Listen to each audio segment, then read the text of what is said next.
ગુજરાતના બનાસકાંઠાના એમપી એટલે કે ગેનીબેન ઠાકોર જે અત્યારે ચર્ચામાં છે.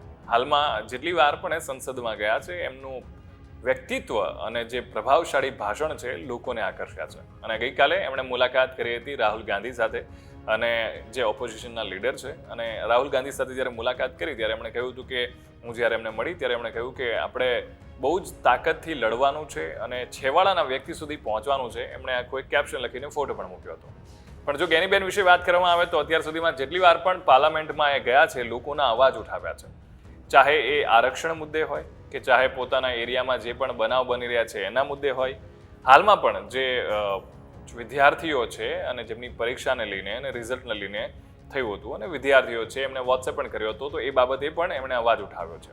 વાત એટલી જ નથી, ગૌરક્ષાની વાત આવે કે ગૌ માતાને છે એ રાષ્ટ્રીય પ્રાણી બનાવવાની વાત આવે તો એ બધી બાબતે પણ એમણે સંસદમાંથી પોતાના અવાજો ઉઠાવ્યા છે.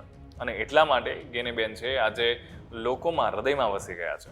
કોંગ્રેસના એકમાત્ર ગુજરાતના એમપી હોવા છતાં પણ જે મુજબનું પ્રભુત્વ છે એમનું હાલમાં એ વખાણવા લાયક છે. અને જ્યારે પણ એ સાંસદમાં જાય છે અને પોતાનો અવાજ છે બુલંદ કરીને જે પણ વાત છે એ રજૂ કરે છે. તમારું આ મુદ્દે શું કહેવું છે?